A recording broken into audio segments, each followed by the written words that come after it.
Ընտրության իրավունքը կվերապահվի ընտրյալներին մի խումբ իշխանական պատգամավորներ շրջանառության են դրել օրենքի նախագծերի փաթեթ, որը վերաբերում է ընտրություններին քաղաքացիների մասնակցության իրավունքին։ Մասնավորապես, այս փոփոխություններով ենթադրվում է համապետական ընտրություններին եւ հանրաքվեներին մասնակցելու իրավունք տալ միայն Հայաստանի Հանրապետության քաղաքացիություն ունեցող այն անձանց, որոնք ընտրություններին նախորդած 1 տարվա ընթացքում 6 ամիս ավելի ստույգ 183 օր բնակվել են Հայաստանում։ Ընտրությունները պետք է արտացոլեն այն անձանց կամքը, որոնք իրապես գտնվում են այդ պետության որոշումների ազդեցության տիրույթում։ Այս իմաստով, թեև քաղաքացիությունը ելակետային է ժողովրդաիշխանության իրացման համար, սակայն անհրաժեշտ է ապահովել նաև մասնակցային ժողովրդավարության բովանդակային կողմը, այսինքն ընտրողի բավարար կապը պետության հետ։ Ավելին, քաղաքացիությունը չի դրսևորվում միայն որպես իրավական պատկանելություն։ Մասնավորապես, քաղաքացիությունը ոչ թե սոսկ իրավական կապ է պետության հետ, այլ նաև պատկանելություն եւ մասնակցություն այդ պետության քաղաքական կյանքին եւ իր շահերը շոշափող համապատասխան որոշումների կայացմանը։ Պարզ ասած, իշխանական պատգամավորներն առաջարկում են ընտրության իրավունքից օգտվելու հնարավորություն տալ միայն այն քաղաքացիներին,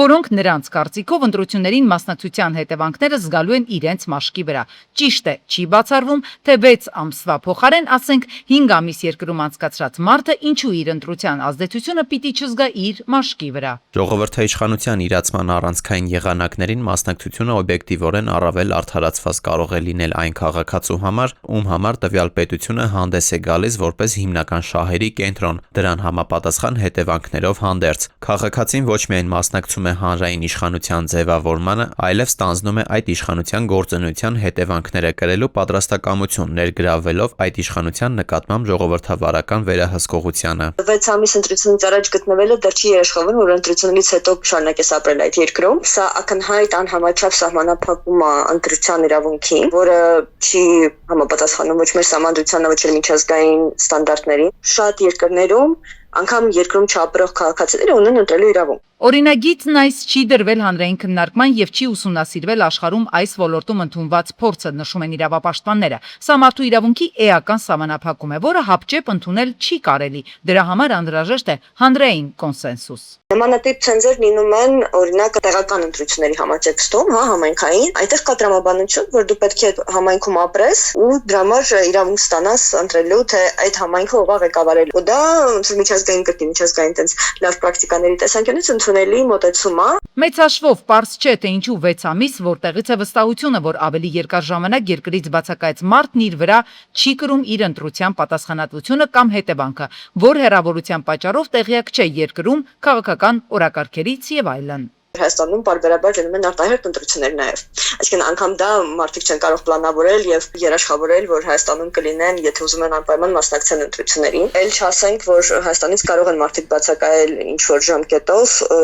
հարգելի պատճառներով, լինի դա ուսման կամ աշխատանքի բերումով, բայց սա չի նշանակում, որ իրենք չեն վճարում հարկեր երկրում, չեն ուզում ապագան որոշեն եւ այլն։ Փորձագետները նշում են, որ Եվրոպայում անվտանգության եւ համագործակցության կազմակերպության անդամ պետությունների կարգավորումները մենք փորձում ենք ընդունել որպես չափանիշ, իսկ այդ երկրում նման որևէ օրենք եւ սահմանափակում գոյություն չունի։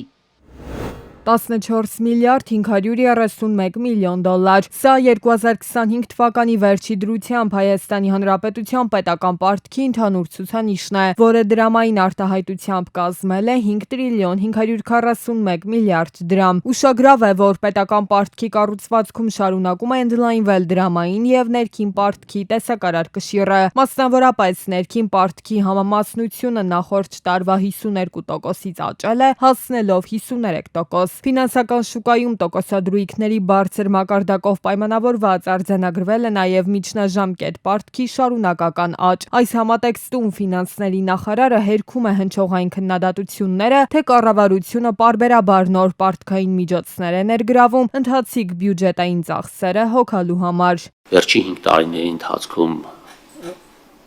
բացի նրանից, որ մեր պարտքը հարաբերակցությունն է նվազել,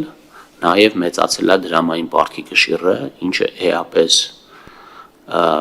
մեղմում է այն ռիսկերը, որը մենք կարող ենք ունենալ դրամի արժեզրկման պայմաններում։ Բացառությամբ վերջին 1-2 շաբաթների դինամիկայի ԱՄՆ դոլարն էականորեն արժեզրկվել էր համաշխարհային առաջատար արժույթների նկատմամբ, ինչի ֆոնին դիրքերն արժևորել էր նաև հայկական դրամը։ Վերջին ամիսներին տարբեր գործոնների կողմից փոխարժեքի վրա գործադրվող ճնշումը բավականին մեծ է եղել, ինչն էլ ուղղակիորեն նպաստել է ազգային արժույթի ամրապնդմանը։ Միջազգային ներդրողները, որոնք ոչ միայն մեր արտաքին դոլարային պարտքն են առնում, այլև լոկալ արժեթղթերն են առնում, ՀՀ դրամով արտահայտված ու արդեն իրենց տեսակարար կշիռը մեր ներքին դրամային պարտատոմսերի մեջ 10% է հասել։ Որոնք շատ մեծ գումարներ են եղել ու վերջին, չեմ ասում, հենց 26 թվականի մեջ ա եղել, մի 6-7 ամիսների ընթացքում անընդհատ աճել են այդ միջոցները, որոնք ճնշում են գործել փոխարժեքի վրա դեպի դրամի ուժեղացում։ Ֆինանսական շուկայի վրա ազգային արժույթի համատեքստում զգալի ազդեցություն է թողել նաև կապիտալի ներհոսքը։ Ընդ որում Հայաստանում ներդրումային ակտիվություն են ցուցաբերել ինչպես անհատ ձեռնարկատերերն ու քաղաքացիները, այնպես էլ տարբեր մասնագիտացված ֆոնդերը։ Դրամի դիրքերի ամրապնդման տեսանկյունից առանցքային գործոն է դարձել նաև արտահանման ծավալների դինամիկան։ Հունվար-մարտ ամիսներին ապրանքների արտահանումը ունեցել է 4.5% աճ, իսկ ինչը շատ ավելի կարևոր է, հայկական ծագման ապրանքների արտահանումը ունեցել է 36.9% աճ։ Վերջին 5 տարիների ընթացքում Հայաստանին հաջողվել է էապես բարելավել բյուջետային ծախսերի որակական կառուցվածքը։ 2025 թվականին կապիտալ ծախսերն արձանագրել են աճ, կազմելով ՀՆԱ-ի 6.2%-ը։ Այս հատկացումներն ուղղվել են 3 հիմնական ռազմավարական ուղղություններով՝ մարդկային կապիտալի զարգացում, անվտանգային համակարգերի արդիականացում եւ տնտեսական ենթակառուցվածքների ընդլայնում։ Եթե համեմատականներ անցկացնենք 2021 թվականի ցուցանիշների հետ, ապա կապիտալ ծախսերն աճել են 3.1%-ային կետով, մինչդեռ ընթացիկ ծախսերը միաժամանակ կրճատվել են 2.8%-ային կետով։ Վերջին 5 տարիների կտրվածքով պետական բյուջեի պակասորդը միջինում կազմել է 3.2%։ Արցախից բռնի տեղահանված 6444 ընտանիք ստացել է հավաստագիր բնակարանային ապահովման պետական աջակցության ծրագրի շրջանակում։ Ազգային ժողովում ասել է փոխվարչապետ Տիգրան Խաչատրյանը, ներկայացնելով տվյալներ մայիսի 31-ի դրությամբ։ Նրա խոսքով ծրագրի շրջանակներում գնված բնակարանների ընդհանուր արժեքը կազմում է շուրջ 48 միլիարդ դրամ, իսկ հաշվի առնելով բանկերի վարկերի վերադարձը եւ դրանց սպասարկման գումարների կառավարության ստանձնած պարտավորությունները հասնում են այս պահին շուրջ 85 միլիարդ դրամի։ 2025 թվականին ծրագրում իրականացված փոփոխությունների շրջանակում զգալիորեն ընդլայնվեց նաև այն բնակավայրերի ցանկը, որտեղ բնակարան կամ տուն գնելու համար մեկ անձի հաշվով աջակցության չափը սկզբնապես սահմանված 3 միլիոն դրամից բարձրացվեց եւ սահմանվեց 4 միլիոն դրամ։ Մինչ այդ 452 բնակավայրերում էր այդ չափը նախատեսված, փոփոխությունից հետո այն սահմանվեց 611 բնակավայրերի համար։ Այս ուղղությամբ լավարկումները շարունակվել են նաև 2026 թվականի մարտին Երևանի սահմանակից մարզերի բնակավայրերում նույնպես մեկ անձի համար նախատեսված սերտիֆիկատի կամ հավաստագրի հատկացման չափը 3 միլիոն դրամի փոխարեն սահմանելով 4 միլիոն դրամ։ Ընդ որում բարելավումը տարածվեց նաև նախկինում իրացված հավաստագրերի շահառուների համար, թույլ տալով, որ ավելացող ֆինանսական միջոցներն օգտագործվեն աջակցության ծրագրով նախատեսված այլ ծախսային ուղղություններով։ Հայաստանում մեկնարկում է վարչատարածքային բարեփոխումների նոր 8-րդ փուլը, որի արդյունքում հանրապետությունում համայնքների ընդհանուր թիվը 70-ից կրճատվելու է, դառնալով 64։ Այս փուլում համայնքների միավորման գործընթացը ընդգրկելու է հանրապետության 3 մարզեր։ Կառավարությունը շեշտում է, որ այս քայլը մեխանիկական բնույթ չի կրում, այն միտված է մասնագիտական ու ֆինանսական ներուժի մեկտեղմանը, ինչը թույլ կտա իրականացնել ավելի մեծածավալ ծրագրեր։ Ինչու է անձրևի ժամանակ տաքսի ծառայությունների գները շեշտակի բարձրանում։ Հարցը խորհրդարանում է հնչել, ինչին ի պատասխան մրցակցության սպառողների շահերի պաշտպանության հանձնաժողովի նախագահ Գեգամ Գևորգյանը արձագանքել է, որ ծառայության գինը ոչ թե անձրևի պատճառով է թանկանում, այլ առաջարկ պահանջարկի։ Ալգորիթմը հետևյալ ձև է աշխատում։ ժամանակ, այն ժամանակը, որ վարորդը ծախսելու էր տվյալ այց բկետը անցնելու համար եւ կիլոմետրը։ Ենթադրում ձեր ասած անձրևի ժամանակ այց բկետը անցնելու համար վարորդը ավելի շատ ժամանակ է կայացում եւ դրանից բացի կա գործակից, որը առաջարկ պանջարկի հիման վրա է։ Առավելագույն գործակիցը մենք սահմանափակել ենք եւ սարքել ենք 2 անգամ եւ 2 անգամից ավել գործակցի պարագայում Yandex ընկերությունը ընդհանրապես գումար չի աշխատում։ Այսինքն եթե նույնիսկ գինը բարձրացավ, այդ ամբողջ գումարը մնում է տաքսու վարորդին։ Վարորդի ուշադրության շեղումը մեքենայի ղեկին շարունակում է մնալ ճանապարհային անվտանգության առաջնային խնդիրներից։ Շեղումներից նպաստող ամենատարածված պատճառներից մեկն էլ մեքենավարելիս հեռախոսների գործածումն է։ Իշխանության ներկայացուցիչները առաջարկում են անվտանգության ապահովման նպատակով եւ իրավախ խախտումների դեմ պայքարում ավելի խիստ վերահսկողություն սահմանել։ Այդ իսկ նպատակով առաջիկայում նախատեսվում է շահագործման հանձնել տեխնիկապես հայգեցած պարեկային ՏՄ, որը 360 աստիճան տեսանկարահանման հնարավորության շնորհիվ կկարողանա ֆիքսել նաև մեքենայի ներսում հեռախոսի գործածումը։ Ասեմ նաև, որ 19000 հեռախոս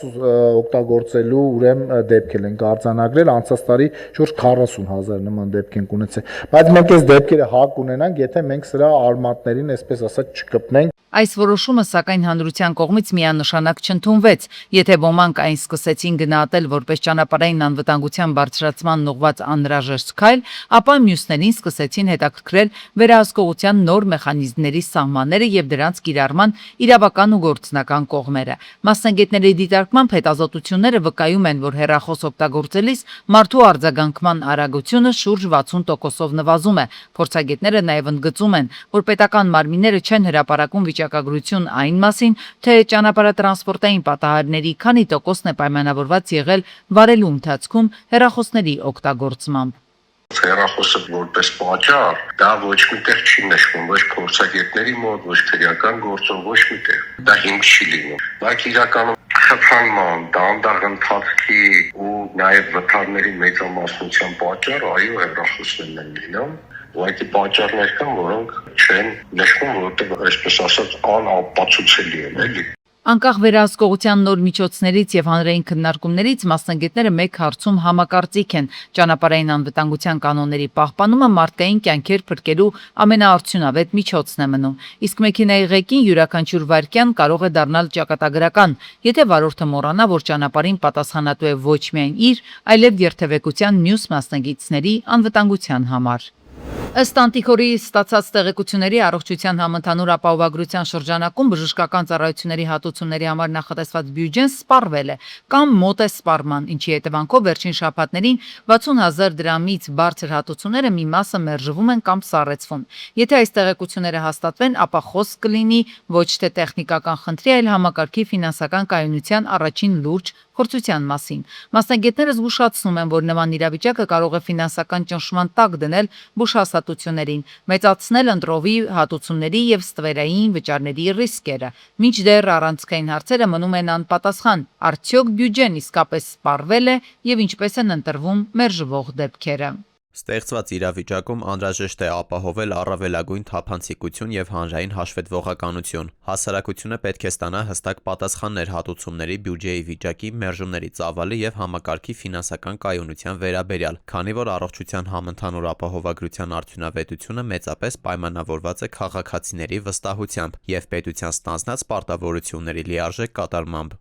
Ամառային հանգստի ակտիվ սեզոնի մեկնարկին զուգահեռ հաճախադեպ է դառնում մասնագետների բնության հատուկ պահպանվող տարածքներ, անտառներ ու խոտածածկ վայրեր այցելողներին ուղղված զգուշացումներն ու զգոնության պահպանման ուղղված կոչերը։ Պատճառը տզերի կողմից փոխանցվող լայմի հիվանդությունն է, որը ժամանակին չհայտնաբերելու եւ չբուժելու դեպքում կարող է առողջական լուրջ խնդիրների պատճառ դառնալ։ Լայմի հիվանդությունը կամ բորելիոզը վարակիչ հիվանդություն է, որը փոխանցվում է վարակված տզի խայթոցի միջոցով։ Մասնագետները ընդգծում են հիվանդության վաղ ախտորոշումն ու բուժումը կարևոր են հետագա բարդություններից խուսափելու համար։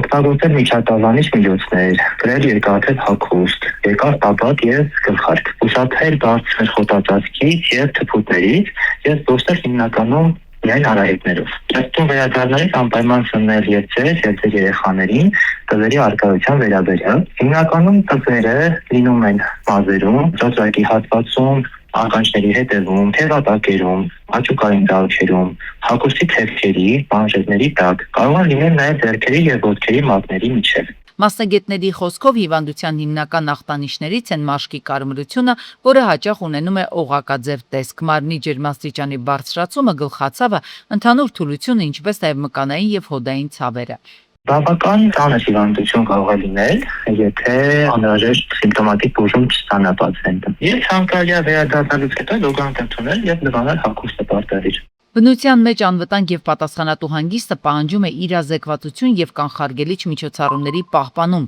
Մասնագետները հորդորում են լինել զգոն պահպանել առողջապահական անվտանգության կանոնները եւ հոգ տանել սեփական ու շրջապատի առողջության մասին։ Ամառային հանգիստը հաճելի եւ անվտանգ դարձնելու համար կարեւոր է հետեւել մասնագետների խորհուրդներին։ Լայմի հիվանդության ռիսկի նվազեցման համար տզերից պաշտպանվելը լավագույն միջոցն է։